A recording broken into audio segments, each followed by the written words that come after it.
Hi, it's Steve from Artillery 3D. Thanks for joining me today.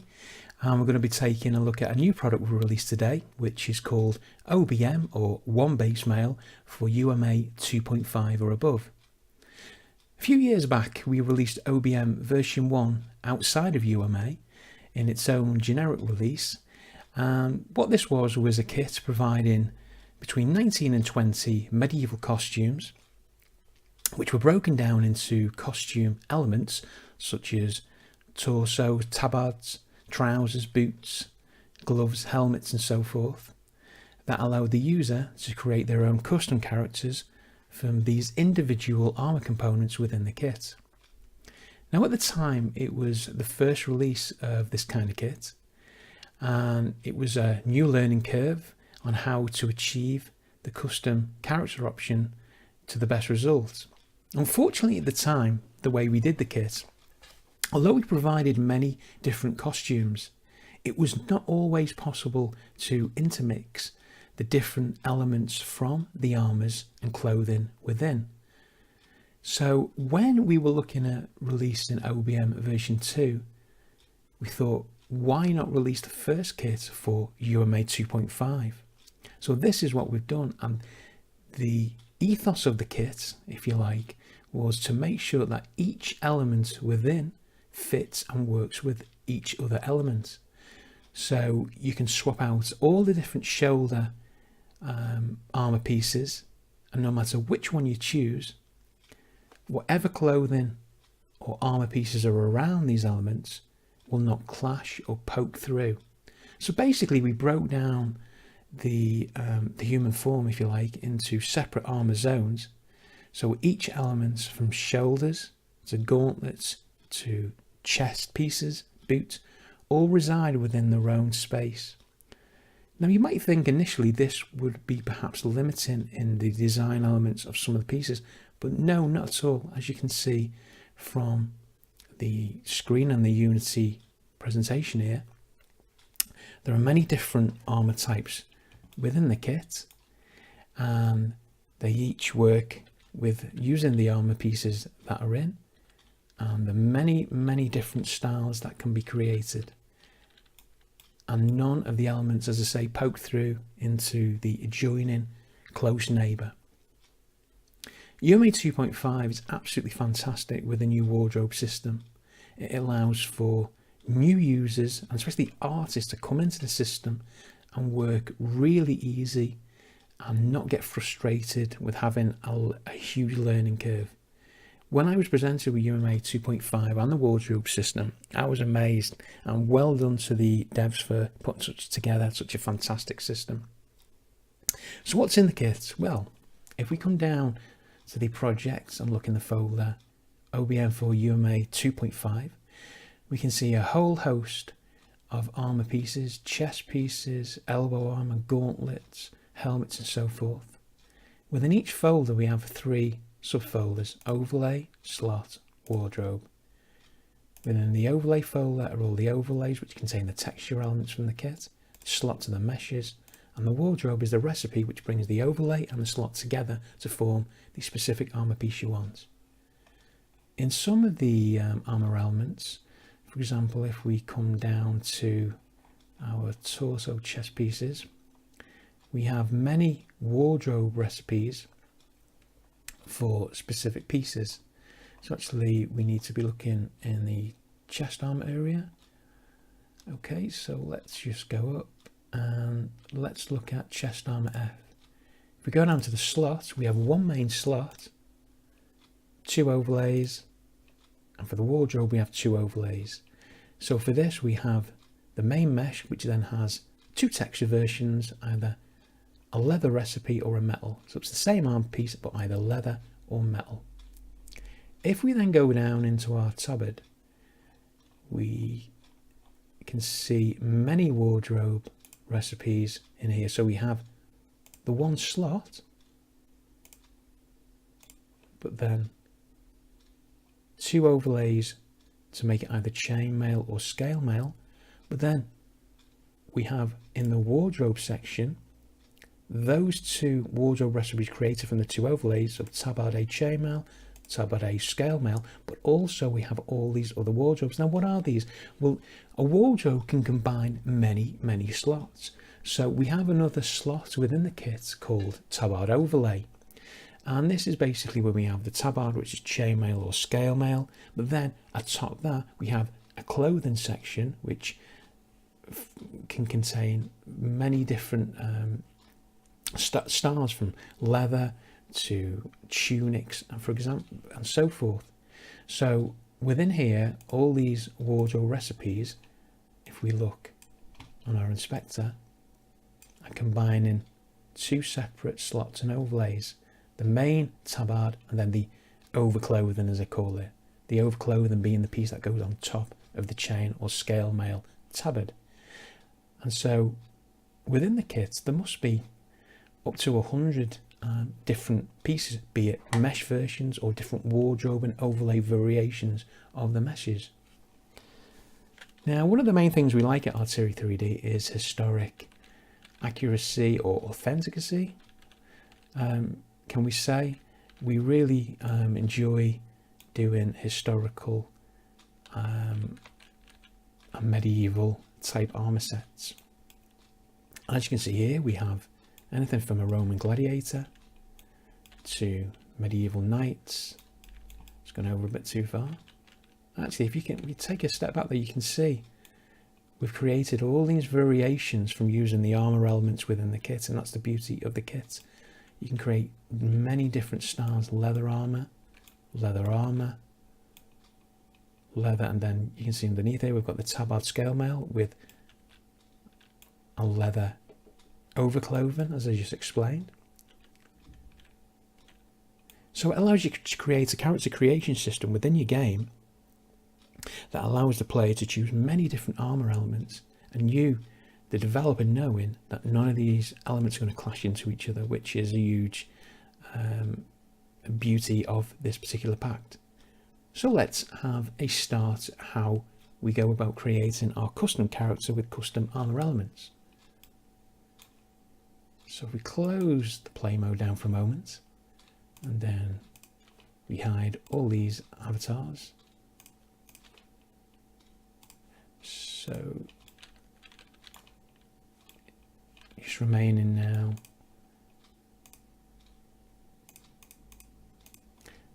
this, and if we bring our OBM1 over into our main camera view, bring these lights over to add nice metal specular reflections to our armor. Actually, just need to disable this one here, which is OBM Mail 9. Let's press play to see whether the character is in our main view. Okay, just take our camera over slightly. Brilliant. So now we've got our main character, which, as you can see, you've got some basic armor on there. Let's close that down, select OBM Mail 1. And if we just select it and then go over into the inspector, we can see our drag wardrobe recipes here and a list of the recipes that are already on there.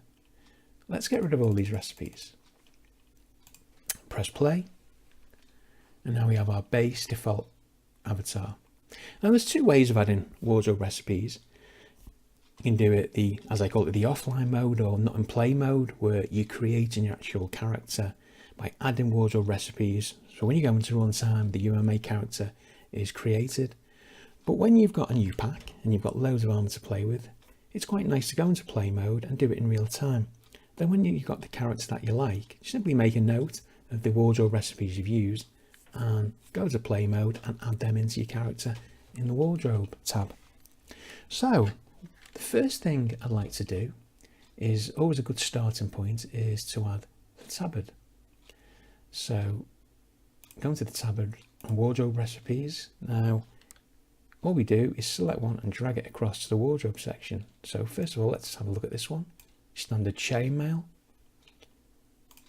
Got scale mail. Really like the scale mail. And then we've got wardrobes combining two slots. The chainmail and this blue, which is a separate clothing mesh, and that adds Another style to it being a blue tunic. Then we've got red tunic with chain, leather padded armour with chainmail. We go to the scale mail perhaps. We've got this nice traditional kind of design with nice motifs on from medieval knight. Let's stick with this one for the moment. So the next thing I want to do, let's actually go down to the scene view, is to add some nice chest armour. Chest armour A onto the wardrobe, select our character and drag the chest armour across.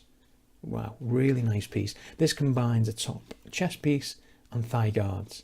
We've also got parts within the kit which have the chest part and the thigh guards as two separate recipes, so you can either show just the chest or just the thigh, or indeed you can show both. The next thing, let's add a chainmail hood. Now with the chainmail hood, that comes in 3 recipes. And in the wardrobe tab there's lower, so it adds the lower chainmail. But the top, that removes that and just has the top. And the reason they're being removed is because they're using the same slot area. Delete that. Hood, top and bottom. There we go. We've got both elements. Let's add some gauntlets. Okay, so if we come down into the gauntlet section, let's try those. Or we could have these leather gauntlets, or we could have the same gauntlet in a metal recipe. The gauntlets I want to use are my favourites in the pack, and they come in 3 flavours, which is leather, metal, or leather and metal. I like the leather and metal ones. Let's stick with those. Okay, so now let's have a piece for the elbow. So we've got a nice elbow, and notice how all these are fitting within these zones and not clashing. And that was the very most important part of making this kit, so all the parts can be used together. Let's go into shoulder armour. Let's have shoulder armour B. Wow, nice set. Now see what I mean about swapping things out now. If I was to delete the chest armour and then go into, say, chest armour B, nothing cuts through. The chainmail still resides on top, shoulders staying in their own zones. What about chest armour D? There we go. Particularly like this piece with the leather straps on there. Let's put it back to our chest armour B. I say in some of the parts we have the thigh guards separate as well. So there is another chest armour section, which is chest armour F, and that provides metal and leather versions, but also with separate thigh guards. Now let's add a helmet. A variety of helmets to choose from. Many took from historical references for knights. Notice no clashing through of the chainmail to the helmet. This one's got a nice strap on. And that was one of the main things of this kit as well. Obviously we're being able to use more polys these days in our projects, and I really did want to have a high degree of detail from straps to fasteners and stuff on the models to make them look highly detailed. This is an interesting one. We've got this with a closed visor and the same one as a different recipe referencing a separate slot for the visor, and we can now have our visor open. Helmet E, particularly nice one. This is probably my favourite actually, or one of my favourites. Got a lot of passion for this kit. Okay, actually there is another one I really like, and it's this one. Comes in either leather or a metal recipe. Yeah, really like that one. So next we want to add a belt, so we can add our sword to the belt. Now this is another interesting element of the kit. Go into belt A wardrobes, and notice there are two recipes: belt A no chest armor, and belt A used with chest armor. Now, one of the important things is for things to look right within the kit and the armour to not look incorrect in any way. So we could have had a belt whereby it was positioned wider, so it goes over the chest armour with ease, but then when we remove the chest armour, it looks quite baggy in the spacing around it when it's just around the tabard. So we developed two belts per belt style. So if we're using the chest armour, we have this one used with chest armour. Drag it across, it fits the chest armour perfect. Now, if we added the no chest armour element, we can't see it. And that's because this particular belt is for use when not using the chest armour. So it's nice and snug around the tabard. Now if we put the use with chest armour one back in, you can see there's too much spacing around and it just looks a little bit wrong. So two varieties, so we've got all areas covered within the pack for things just to look right. Let's go to our chest armour again, add it back in. There you go. The next thing we want to do is add our boots, actually some trousers. So two recipes there, one for leather trousers or one for chainmail. Let's add the one for chainmail. Now let's add a set of boots, variety of boots within the kit, metal variants of boots D or leather. Let's actually use the, let's keep the leather ones, because we've got leather elements on the belt and on the gauntlets. And then we want some knee armour.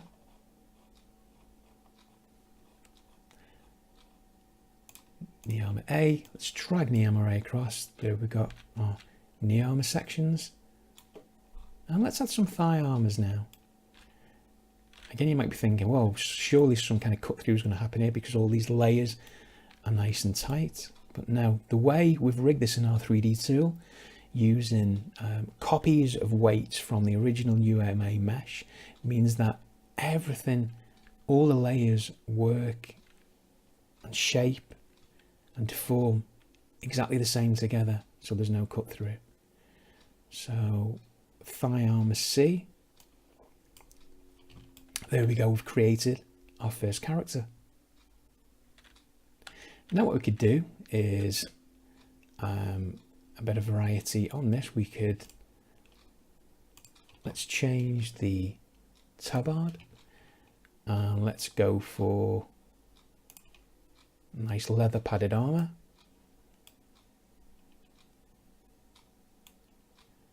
And we can actually change the chest armour now. In fact, we can just keep it like that. That looks great.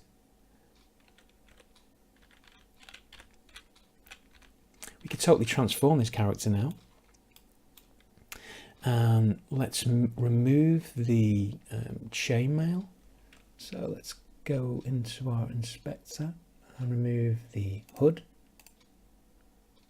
In fact, if we keep the top hood for now, so let's go into our hood folder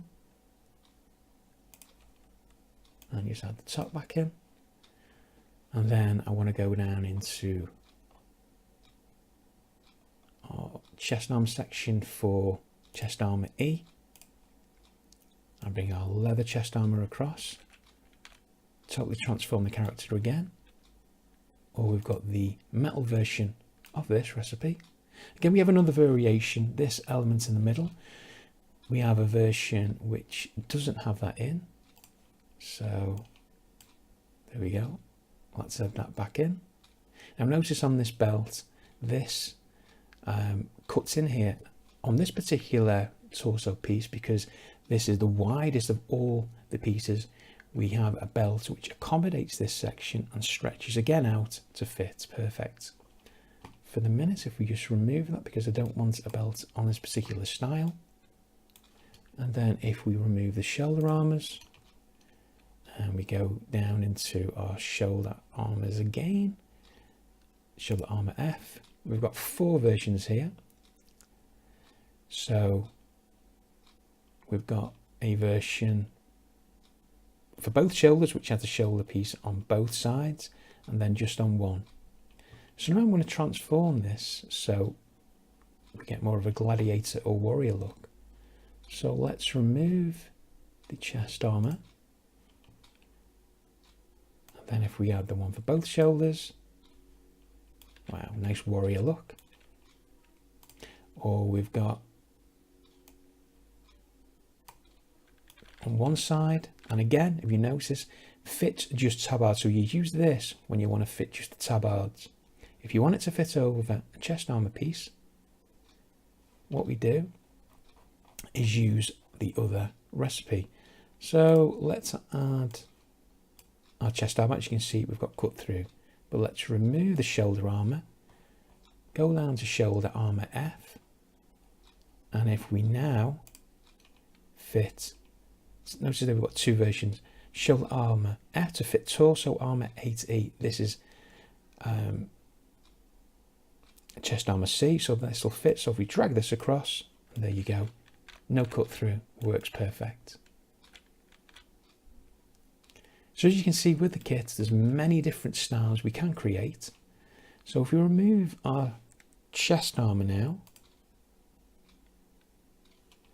and we remove our tabard, I'm going to make a Roman gladiator. So if we go down to skirt A, 2 versions, short and longer. Let's use the shorter one. Let's change the helmet style. In fact, we want to remove the hood. And if we go into our helmets and bring this across, we've now got a gladiator style. Or what we could do on the shoulder armor, go back into shoulder armor F and the wardrobes, and we could bring the one which fits both sides, particular favourite of mine. So as you can see in this brief introduction to the kit, you can create a wide range of armor sets from all the pieces within. They all fit together, they all work together. And we're going to also be providing different costume and different elements, different add-on kits. So within a month, we're going to be releasing the female version of this kit, which provides the same armor to the female form. We're also going to be providing or releasing a medieval clothing costume kit. So if you want to kit out your regular townsfolk within your medieval towns, that kit will be for you. If you purchase this week, this kit, you will get the medieval costume set absolutely free on release, and be able to purchase the female OBF version for half price on release too. So a good deal for you today. We wanted to release this for Black Friday, but there was just some extra elements we had to get in the kit, so unfortunately we missed that. So basically this is kind of a late Black Friday special for you. Thanks for joining me today, and I hope you're going to get great fun from using the kit. Thank you. Bye.